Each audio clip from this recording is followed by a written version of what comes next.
to our podcast on iTunes for the best sports news. It is an experience. I've heard. It was quite the experience. Cup Check Radio, Tuesday and Thursday at 4:30.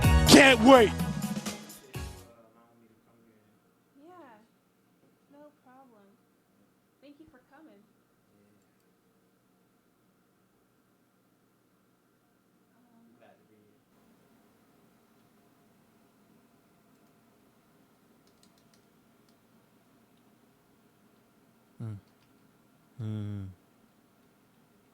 One, two. Can you hear yourself? Okay.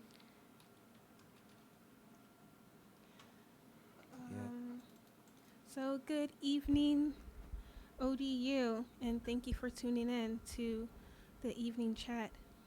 Let's see.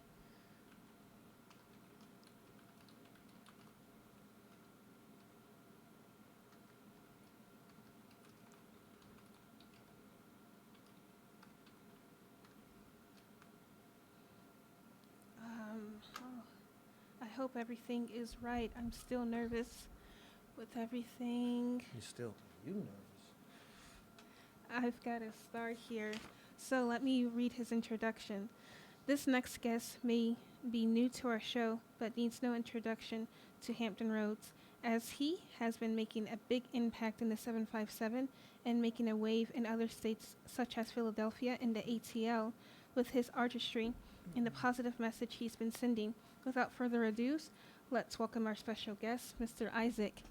Hey, Mr. Isaac. Yay.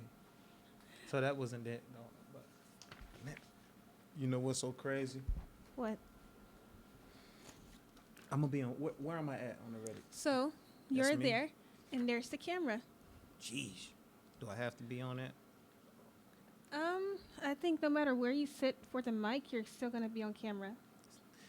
Before I got here, Mm-hmm. my phone had fell. I mean, not my phone, but my glasses had fell, Mm-hmm. and one of the things that go around your ear, Mm-hmm. it fell off, and then this came out too. Like, and I need my glasses to see my answers. Oh, I thought you were wearing contacts. I need to, but I'm working on that too. Oh, no worries. Do you need help with them, or what? Nah, that's all right. I mean, I wonder if the camera's gonna catch this. See, they can't even tell, because I can see you. Okay, like an old man on the camera, don't it? I would say wise. Wise like an old man. Okay, so are you ready? Yeah, I'm ready. Oh, Okay. we're not waiting for him? He's good. He good? Oh, okay. Well, he's right there anyway. He's got your water or Gatorade. Yeah. Since you said you needed something sweet. Yes, and, sir. And liquid, so I got you the Gatorade. Cool, big brother to the rescue. Mm-hmm. Always. So, you ready to do this? Oh, yeah. So, I told Anthony that we might be switching it up. What I mean by that is switching the questions around. So, tell us your name and where you're from. Oh, originally I'm from Portsmouth. But I've been for pretty much I've been like in Virginia my whole life. So, yeah. It's cool. Have you traveled elsewhere besides Philly and ATL? Yeah, I traveled to New York, Tennessee. I think Tennessee's a big place for rising artists, right? Tennessee, well, Mhm. it is, but I've never. I mean, I've been to Tennessee before, but not anything dealing with my artistry. Okay. And so, since you're from Portsmouth, Mm-hmm. what high school did you attend? Where did you go? In Portsmouth, Or I didn't go to high school in Portsmouth. so where'd you go to high school? I went to a high school in a school in Virginia Beach, and that's Bayside High School. Side. Yeah. That sounds like I don't know, like, is it a private school? Nah, I mean, I did go to a private school when I dropped out of Bayside, but for the most part, I went until about 10th grade, 10th or 11th. No worries. So, for our listeners who are listening, Mr. Isaac was able to provide a bio, and you had a very intriguing bio, and I'm grateful to have had the opportunity to have read it. And so some of Nice. the questions are taken from what you've provided. Mhm. And you describe in your bio that you were bullied. And the reason why I'm starting out this way is because I want to understand how you came to being an artist by starting out with what influenced you, or what were the influencing factors from your high school experience that transcend and helped you to become who you are. Hmm. Well, when I got to high school, I already had I already had set in my mind who I was going to be from elementary school and middle school, Mm-hmm. because my bullying started when I was in elementary into middle. Oh, And so I had already learned how to, dress, how to, wear my hair, how to, put my, way to talk to people, mm-hmm. you know, um, by high school. And so in high school, I was just a laid back, chill, cool kind of guy. Always, always had to wear the right thing. Probably was late to class or late to school because I was trying to figure out what to wear. Um, That sounds like my brother. oh, for her. Yes. Sometimes he just doesn't want to go. He says that he isn't feeling well, but who knows? Yeah, it's real. You might, see, you got to ask questions when it come to people. If you really don't know, you really desire to know what's going on with somebody, you just ask them. But I never had anybody ask me. Yeah. So middle school, high school, like I got picked on about like the things I wear. I wear like big clothes, and I was really skinny. I had big bifocal glasses, and knotty hair, and so I got picked on about that. I got picked on, just by being goofy, because I can be a really goofy person, but I was Okay. real goofy then. But so so because of those experiences, I learned to make sure I learned how to cover up. Is that what you're saying? Mm-hmm. What was the question again? I'm sorry. The question is, how did your experience in high school help transcend or help you to become who you are today, like the artist, or Oh, right, just you, right, the right. person? Oh, okay. Yeah. So I use those things. Those things actually help me.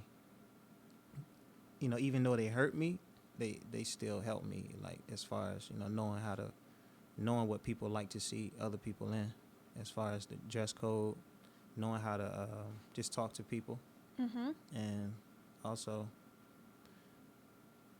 yeah, That's that's good. about That's it. a good Yeah. answer.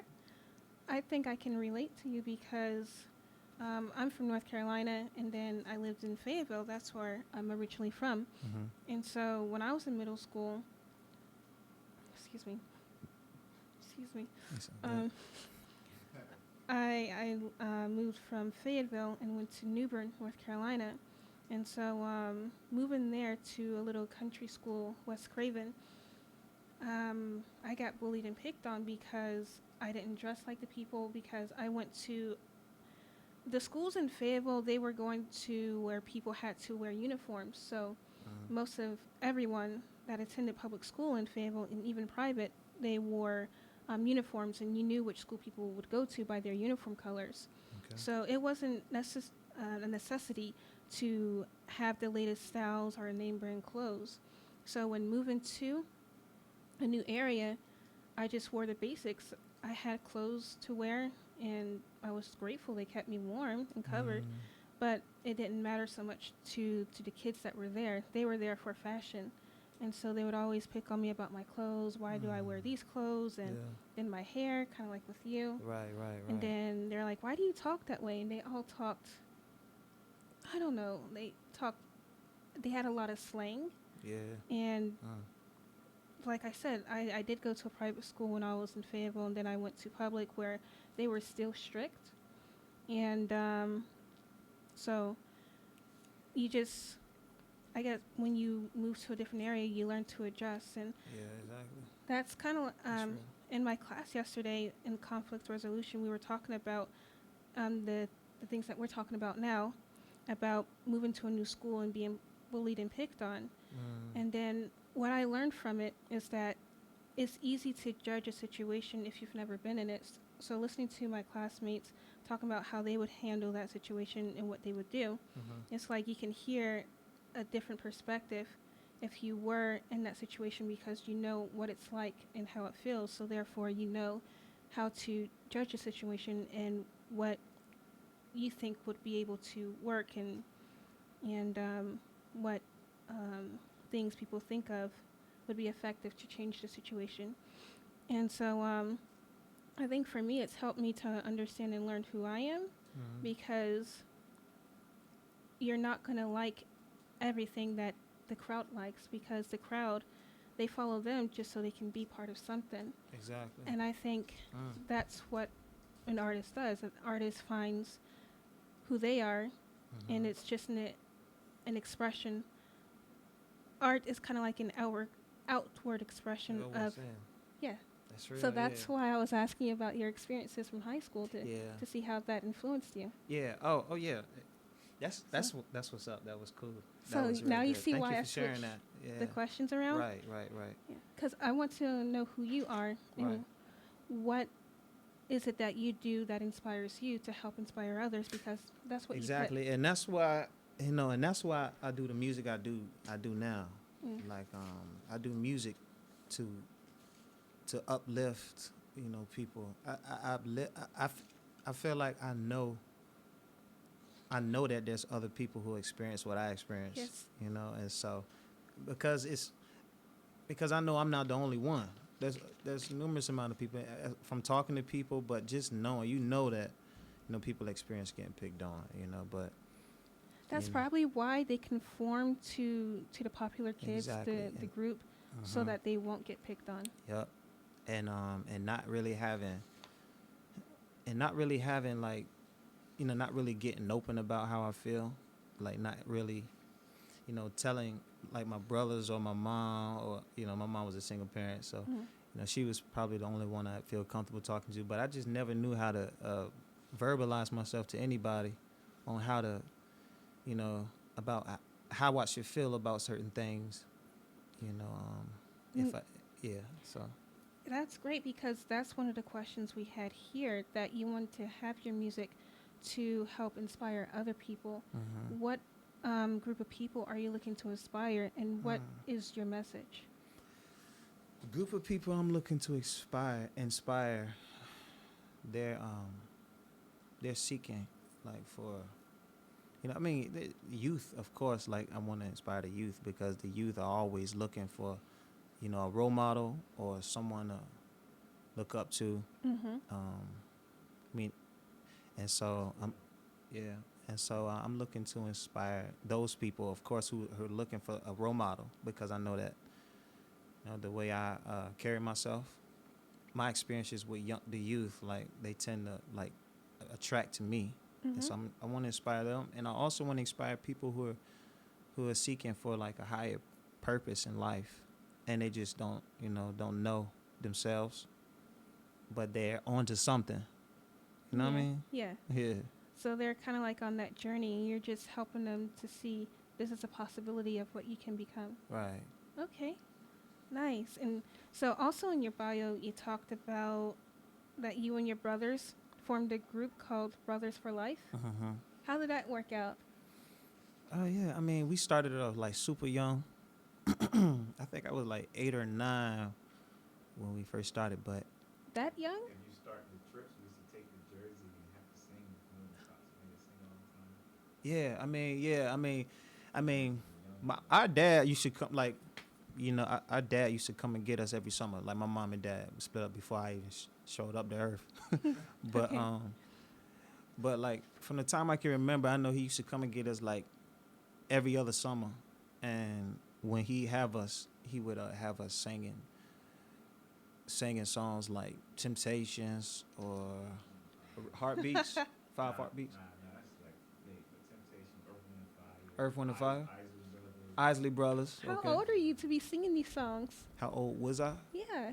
I was like 8 or 9, or probably younger than that, right? Probably younger. Those are like old school hits. Yeah, and he was old. I mean, he was old then, but he old now. Like he he's he was just older. You know, that those were the hits. Those were the joints back then when we were younger, and he was like a young adult, like young older adult. Yeah. Okay. The roots. Huh? I said trying to get us the roots.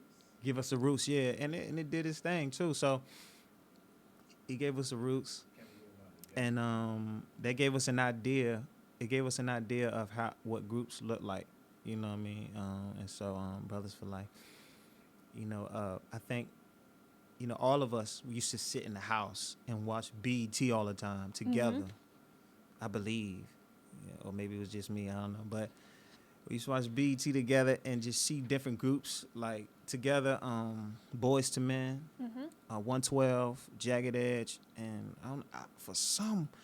I think somehow like we just formed a group. I think it started with somebody just imitating. Like I think it was me. I don't know. I think it was me imitating Genuine.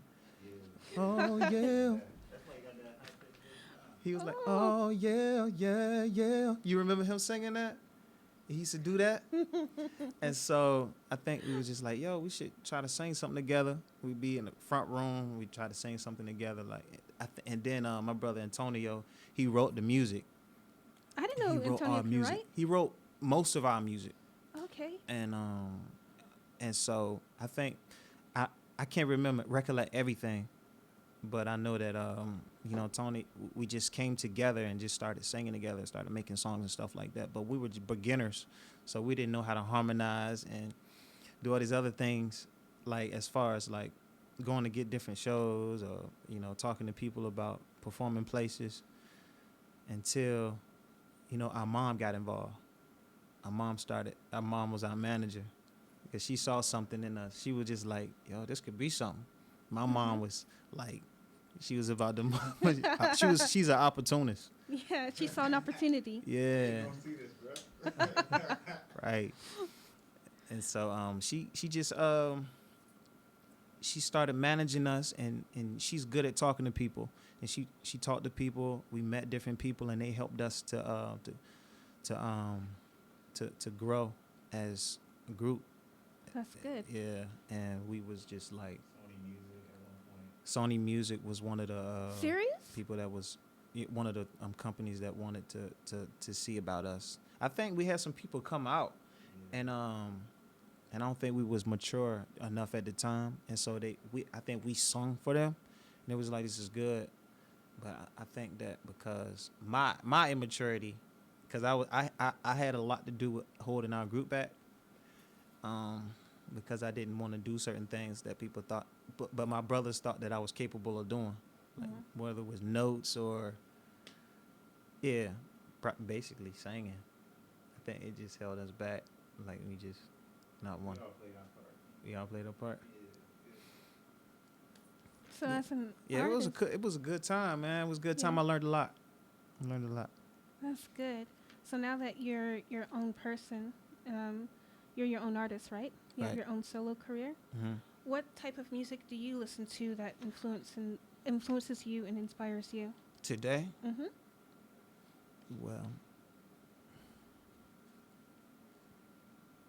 man, what do I listen to today? I listen to this artist named Lecrae. Oh, he's good. Yeah, he is good. He's a good dope Lecrae? artist. Lecrae.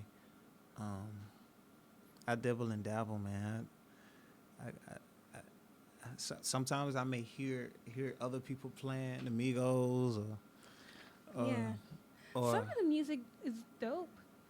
Like I think Tres Amigos, they do Bad and Bougie. Bad and Bougie. Yeah. It's a good workout song. Okay. Okay. Word. Yeah. It's a And nice then- beat. You know what I mean? Yeah, nice beat because it gets me going. Then Cardi B, she's amazing. I like her spunk, and she's just out there. She's out there being herself. Okay. And who else do I like? I like various artists in the Okay. music. what I listen for when I listen to music, I'm not listening to what's popular or what attracts people. I'm listening to, I think, like I said before, art is an outward expression of a person. So Wow. I like to hear the emotion of what's in, of what's in I the get song. that. I really do. So therefore, I don't limit myself to just the American brand. I like to go elsewhere. So I'm a big fan of Brazilian music, and so there's this Brazilian artist called DC Marcelo, and Okay. he likes to take he likes to take old school hits, and he does a remix, and he makes it into his own. And there's this song. It was played on the soundtrack of Fast and Furious. It's Deixa, Deixa, Deixa, da da da da da da. Portuguese. I'm gonna have to check it out. Yeah. Man. But what I like about it are the words, and you can hear the emotion. Even though we don't speak the same language, you can still hear his heart being poured out into the music, and that's what I like to hear. Okay. And so not only with Brazilian music, I do like Spanish music. Yeah. I can speak some Spanish, Right. and I like some Korean music as well. It's real. And I like to challenge myself. I like to try to listen to the words to hear what they're saying to make sure they're not saying anything bad about me or being provocative. Exactly. But yeah. you can hear whether they are passionate about something, Yeah. or what I mean by passion, it's not just about love, but if they have strong feelings about what they feel, angry, sad, happy. You feel like you can I can relate because feelings, I think they transcend spoken word, and it's just something that someone can feel. Yeah. That's why music is a big thing for people. Yeah. That's why I wanted to know, for you as an artist, who do you like to listen to? Who inspires you? Man, that's a good question, man. Because I don't see what did inspire me. What was music like the Migos, or like trap music, or Is trap music really music? I'm talking about like just the way No, the I'm reason not trying to the be. reason I know, I got you, it's cool, yeah, but just the reason I like those trap beats and stuff like that. I like R&B music too, but what I'm trying to get to is saying that like I really like music that's hard, but at the same time is emotional. But I can't. There's some things I don't listen to now because of the person that I am and I want to become, and so I don't listen to a lot of music that's provocative, or a music that has a lot of cussing in it, or cussing at all in it. Because those things can influence you. They can. I don't know if you ever heard the saying that bad company corrupts good character. Well, the thing is just like you can potentially, is that how you say it? Yeah, Whatever. you're good. Potentially become what is around you. And if music is one of those things that kind of creates not create, but that kind of like helps you to, one of those things that get you through life, it can sometimes hinder you. To me, I believe that. So I choose not to listen to a lot of provocative music. I think what I listen to is, I don't really listen to nothing like that though. What do you listen to? I listen to myself. I listen to myself and try to perfect what I got going on. For real? Oh. Oh wow, that's cool. That's what a lot of people I find do. For example, sports players, they do the same thing. They look at how they perform on the field to see how they can perform better and Okay. change Yeah. their moves. I feel better now. So it's not like being narcissistic. I think that's the word. Right, yeah. But you're just listening to see how you can improve and challenge yourself more as an artist, right? Right. And I compare it to the music that I already have stored up inside of me. You know what I mean? Yeah. A lot of upcoming and new artists like to take from what's already been done. Like I said, this Brazilian artist takes from, so bossa nova is a style of music that was created in the 1960s in Brazil, and it was more like beach music trying to promote Rio de Janeiro, to have people come and to see the beauty of Brazil. So what they did is that you have the concrete side of Rio, and they call it a concrete because the lines are perfectly straight. The view is amazing of the beach, and then you have, I think it's called Cristo something. I don't speak Portuguese, but it's when you see the perfect picture of Jesus with his arms stretched out like that, and the airplanes flying in. So that was what they were trying to promote, the beauty of Brazil. But you have the hills, which are the favelas. That's where it's kind of like a township from South Africa, but they're on hills. So you have shacks. They're made of what is it? Tins. So you take made a tent. Tins, like Tins. or iron, steel. Oh, okay, you know. okay. Yeah, I got you. So what they do, like a makeshift outhouse.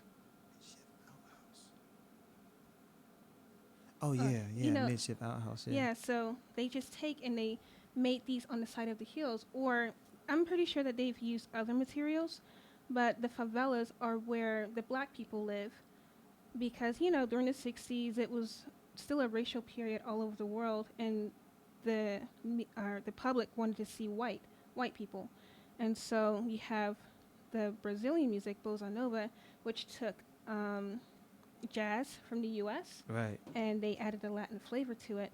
So in the favelas, they heard this and they took it and made it their own. So you have Jorge Ben Jorge. He takes and he makes his own songs, and it's really amazing how he takes the notes and he does something jazzy with it. And I think that's how jazz is made. That's how jazz was made here in the U.S. They took That's dope. the Europeans. They like the regular notes A, B, C, D, all the way to G. And then they just took and made variations of E, like you have E at 9 or E at 7. I get it. And so it's more jazzier. Right. And so that's how jazz was created. And so you take that to Brazil, and then you have a new version of jazz music. Wow. And so that's dope. That's crazy. So you have new that. artists like DC Marcelo. He takes those the old music, and he raps to it. And so after the interview, I'll show you some of what he does. Please, I really appreciate that. Yeah. And then also in Korea, some of the new artists, they say that they have yellow skin but black soul. So they love the black Yellow flavor. skin, black soul. Yeah. The yellow flavor, not yellow, but the black flavor of American hip hop jazz. So they listen to old joints like from the 70s. There's this one joint I'll let you listen to. I don't remember the name, but the bass is amazing. It's like, even though the bass is like the background music, Right. like most of jazz, they try to articulate every instrument that's being played. And so new people are listening to old stuff, making it new again, but turning it into their own flavor. Real. Yeah. Yeah, so that's why I was asking you, what other types of music do you have that influence you? So, I don't know. I like music. Yeah, that's real. I might have to think about that, man, because I might have some like, I might think about that question like later on in my head, like, man, I could have said this, but. You said you wrote down the answers. I told you I was going to mix it up. You said what kind of music influenced me? Yeah. Yeah. It's question 21. Oh, you know what? Question 21. Yeah, it says, what music do you listen to? And then what was the last song you listened to? But I did add my own twist to it. Right. I mean, the last song I listened to was myself. Because I told you that this is about, I want to understand about you. Yeah, I listened to myself, but music that influenced me before, like, 702 is? No. I think I've heard of them. The pain that I feel, taking my love for granted, and you just want to see it your way. Ooh, ooh. Get it together. Remember the song, Get It Together? Get it together. Oh, man. No, I haven't heard 702. I probably have, but it's not ringing a bell right now. Okay, well, 702, 112, Jagged Edge. Of course, I've heard of them. Yeah, Yes. so that was a music that influenced me, and it still influences me. But I gotta give credit like to Lil Wayne, like old Lil Wayne, and You Like- know, like Biggie, Tupac. They were there. They rapped with their souls. They told Yeah, what they felt. exactly. But yeah. now they just rap for money and for the industry. See, you can tell that too. Yeah. You know, and I don't like to get. See, I mean, like I said today, I don't listen to I don't like to listen to a lot of music that's like got a lot of profanity in it. Mm-hmm. But that music still is still within me. You know, it's still there. It's Yeah. still there. So like Biggie, Tupac. Do you rap? I rap too. Yeah. do? Yeah. Oh, that's Yeah. dope. She said it's dope. Yeah, I gotta give you a CD. Okay. Yeah. And so, Black Panther was a recent Disney movie from the Marvel Right. Yeah. Universal that came out in February. Have you seen it? Yeah, I have. Are you seen that. inspired by movies as well? Am I inspired by that movie? By movies in general. Oh yeah, man. Yeah, movies. Like helped me a lot. Like just like music. Mm-hmm. Like movies help just the same way. And so, yeah, movies do. I am inspired by movies. Yeah, I am. And so, it might seem like I'm bouncing around, but everything kind of like ties into each other. Yeah. And you mentioned earlier that you were bullied in school, and you mentioned how you want to try to change this. What do you think of what's going on now in the media? Do you think that there's a possibility that it could be changed, or things could get changed for the better? For the better?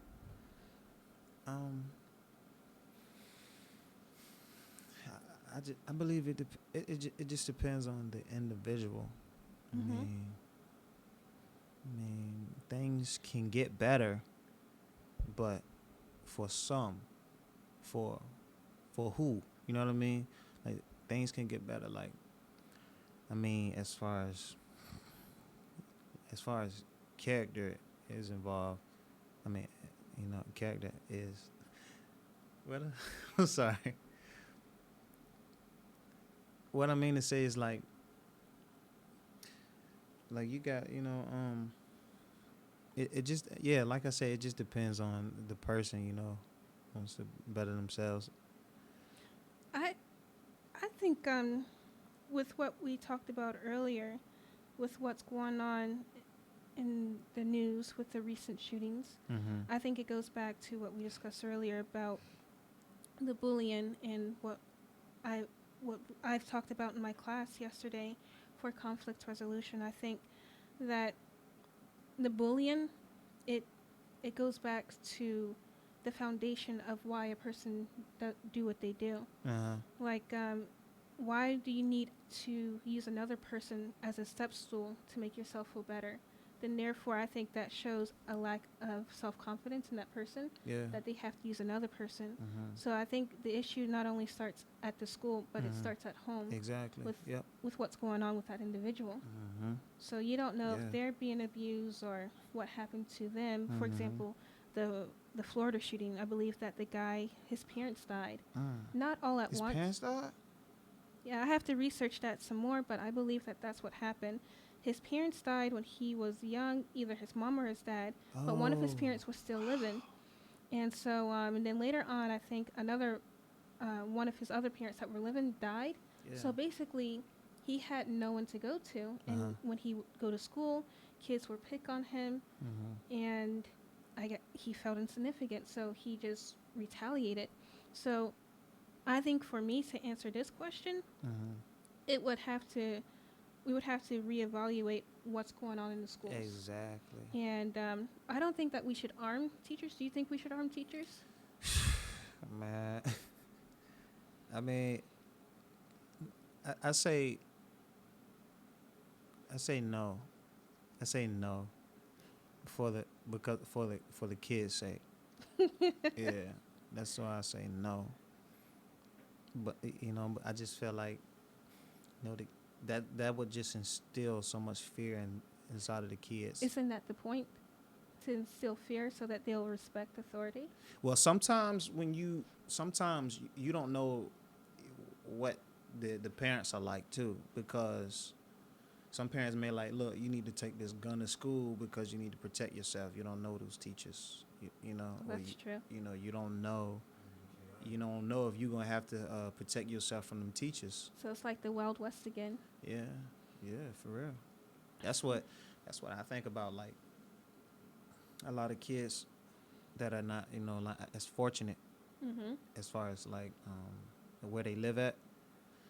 They might, you know, the way the upcoming of their lives may, you know, have made them to be super cautious, you know. And so that, you know, it can be a lot of deaths with, you know. I don't think it's a good idea, man. I just don't think it's a good idea.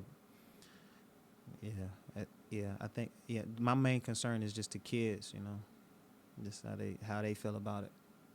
Yeah. I think you're right. Instead of giving teachers guns, I think we should focus on giving them pay raises, and Right. because they're not getting paid enough. So if I had the opportunity, I guess if I was provided a gun, I would probably go and pawn it or sell it, Oh yeah. make a profit from it. Okay. Because I don't think that it's important to arm the teachers, because we're just putting a bandage on a problem instead of. And you know what? I was thinking what would be like a good idea. Just for me, I'm not saying this happened, but I think that like instead of investing in weaponry, like maybe we can invest in like psychologists to come out to the school. We do need that. Like maybe like once every 3 weeks to just to sit every kid down, you know, not just one psychologist at a time, like maybe a numerous amount, so that way like maybe maybe once every 3 weeks, just to interview every kid to see how they're doing, what's you know what I mean, ask them different questions to kind of get like a understanding of how these kids are thinking or what they're going through. And then try to go from there as far as helping them. Because the amount of training that's going to go into training the teachers to use the handheld weapon or to protect themselves, I think that same amount of money can go to what you're talking about, to have psychologists. Mm-hmm. And that was one of the things I believe was discussed in my class, not from yesterday, but previous class settings. So we need to make sure that we not only have qualified teachers, but we have qualified psychiatrists. Exactly. Yeah. Who Psychiatrists. who care about their job, Right. and that are not just there for a paycheck, because you can tell the difference when they're just there just to be there. Right. And so that, I think that ties back into like your music. So if kids are just going to be part of the crowd and part of the in crowd, and we have these psychologists here, and you want to help influence kids to do better, what in your mind is better? My mind is better. Mine is better is as far as music. And well, I just feel like kids should always have like an scapegoat. That's a lack of better words for me. An outlet. Yeah. There we go. Yes. An outlet. You know, an outlet can be something that they do, but an outlet can also be something that is done to them. You know, done to anybody, like music. And so, like with me, like I feel like I think people should think more about, like when it comes to music, I think we should think more about like how we're influencing others, you know, and I think we should, you know, teach, you know, I think that they should be taught, like kids should be taught more of what, you know, what is influencing to them. And like as if it's like fact instead of opinion. Like, man, these are the things that will influence you in life. And as far as music or television or whatever it is, I think that kids should be taught like what is influencing to them. Like, man, these are the things that are going to influence you, and so that way they're They're being taught things just like as if they're in in school, like math, so social studies, all this stuff. It's all about learning in life, and for what's better for kids is being taught like things that's gonna help them in life, not just career wise. Okay, that's good. That's a good answer. Yeah. Do you feel like you're a small fish in a big pool as far as what you want to do? Yeah, man, I do. Because I think what you just said was great, and it's genuine, and I think that you will break a lot of ground. But then you have this big industry where if you're paid a certain amount of money just to do whatever people want you to, Right. you find that people are going to gravitate to that and what makes the most money. For example, I think one comedian was talking about, the big guy who played in the Green Mile. Yeah, I do. His name is Michael something. And so, Something like that. yeah, something like that. Balsa. So I'm using this example to portray a point. So one of the comedians talked about, I think Steve Harvey talked about that guy and how he was going to play an ape or a monkey. And I'm like, saying Steve Harvey was going to play no, the ape? no, the guy from the Green Mile. He was going to, he's getting paid a certain amount of money to kind of like dehumanize himself. And so Steve Harvey was like, why are you going to do that? And so he told Steve Harvey, do you know the amount of money I'm getting paid just to do this? So basically, that's why I said you have a good message, but when you have someone that's going to offer something more tangible to them, what do you think? How do you think that will influence your music if you know that people do hear what you're saying, but yet they're going to go for something that they believe is better, which is more money? It's something that's tangible, something that they can use right now. That's why I say again, like, it depends on the person, because not everybody looks at life like more is better, like as far as tangible things. I feel like what's being said or what is like the what's gonna help me to feel, make my conscience feel like I'm make me feel more human or more what? Huh? Part society? A part of society. Yeah, that's good. And so yeah, man, it just depends on the person, because not everybody's there's a point when people come to this point where it's just like, man, I know that this tangible thing is not going to help me in the long run, but what is?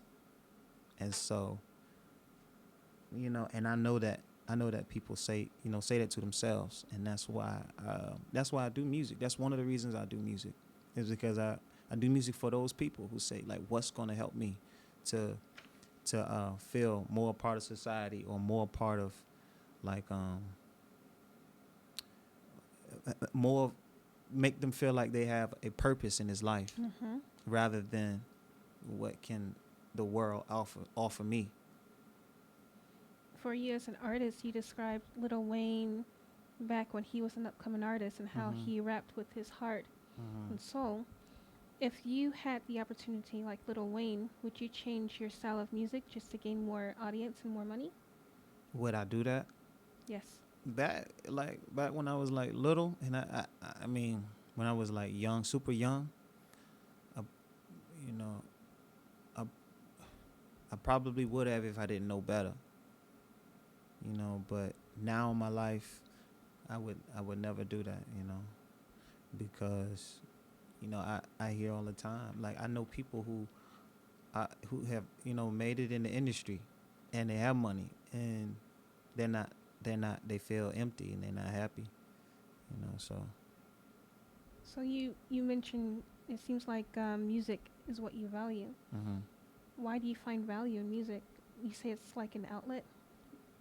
I found value in music. I found value in music because, like, it's for me. It's like super helpful. Like for me, like it does a lot for me as far as like bring life to life. But also like I know, why do I value music? I feel like, that that I have a gift. I have a gift, and I and I know, and music has like influenced me in so many different ways, and so and I know that it does the same for others. And being that I'm in the shoes of an artist now, I can influence those who were once in my shoes listening to music. Hmm. So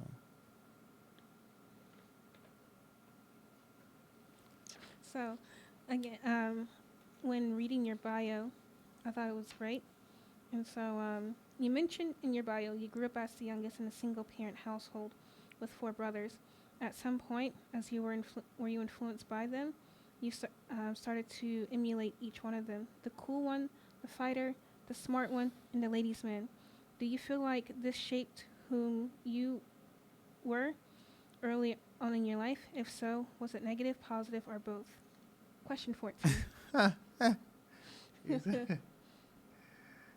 um well, like for real, like I tell you, like the cool one and the ladies man, they work together because you had to be cool to get the ladies, so that that was where my focus was for a very long time.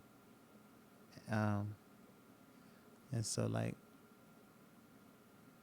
in my teenage years I was like very promiscuous, and Isn't that every guy? not every guy, but it was me. It was me, super promiscuous, but I'm not going to go into detail. But and I was like really like super confused, as a young boy, young man growing up, on how to like how to treat women, and so they were just objects to me. Um, and so that I used to, because I thought that was what it meant to be cool, but one of the upsides to it is that, like, I met my the love of my life this way, like being this way, and not like years later from high school, I never knew like she was gonna be my wife. But that's one of the upsides to it, and another upside to it is that, you know that it like just living it that whole just living that sort of type of life, it just led me to question, like, man, is there something else? Is there something else than being this way? Like, just, there's something else more to life than just trying to find a woman, or trying to, just being promiscuous. And Is that what helped change you from seeing women as objects and see them as people? well, what changed my outlook on woman is that, like, I started going to church, and started going to church for I started going to church consistently, 'cause growing up I went to church on and off. Like, my mom raised me. We were raised in the church, and my mom, she went to church on and off too. But it came a point, like, when I was just like really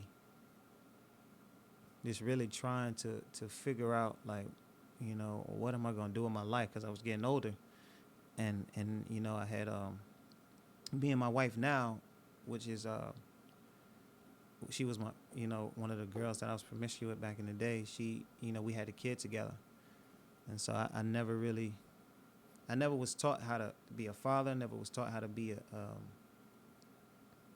never was taught how to be someone's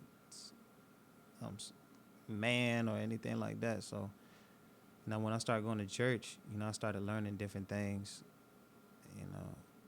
and I told myself that, there's nothing else for me, because that was the most important thing for me in life. Like, and when I felt like I was those things didn't help me to feel to feel like I had a purpose in life, I was like, you know what, I'll try God now.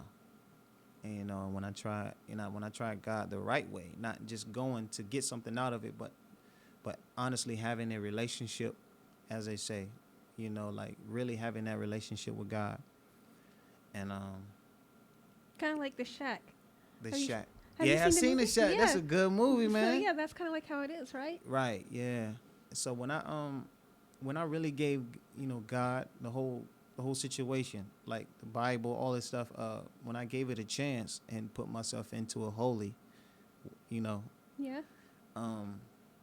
I started to have a different perspective on life, and it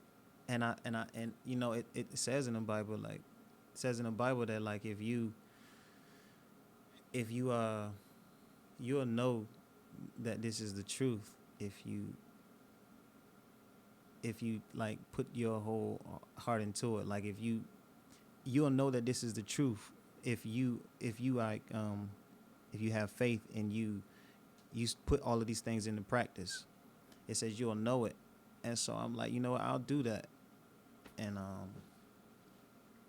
so I started putting these things into practice, and I started changing as a man. And even, my mom seen it. She was just like, man, who is this person? And I'm sorry, I'm No, going that's on. good. It's interesting because you elaborated based off question 14 of who influenced you, and then you talked about your youth and how it changed, and now you're an adult and you're a different person. You're an upcoming artist, and I think this is what goes into what influences you as a person and then as an artist. So it was good to listen. Thank you, appreciate that. Yeah. But now we only have 1 minute. It starts at 6, ends at 7. Oh, we've got 2 views. Yay! What? That's crazy. Yeah. But thank you, Mr. Isaac Jims, for being on the show and for Glad telling us to be about your music. Yeah. Is there a way that people can reach you to listen to more of you? Oh yeah, you can find my music on Bandcamp, what else? Google Play, iTunes, Spotify. There's this song. I got a hit single. It's called "Be Yourself." Okay. My name's Isaac Jims. Jemes. A lot of people spell that with A. That's why I kind of emphasize on E, J-E. Twitter name? My Instagram is Isaac Jims. The same thing. Isaac Jims, ISAACJEMES. And on Twitter, same thing. Okay. Is there a way that they can purchase your music? Yeah, you can purchase it anywhere. Like it's on all like platforms, music wise. Wow, you're everywhere. What's that single? But my whole mixtape is on Bandcamp. It's and it's called Perfect Timing. Okay, perfect Yeah, timing. Perfect Timing. Yeah. All right. So this upcoming new artist, Mr. Isaac Jims, he'll be performing in a city near you, right? Right. Well, sometime soon. Yep. But thank you, sir, for being on the show. Oh yeah. Thank you for having me. And that's it. How do I stop it?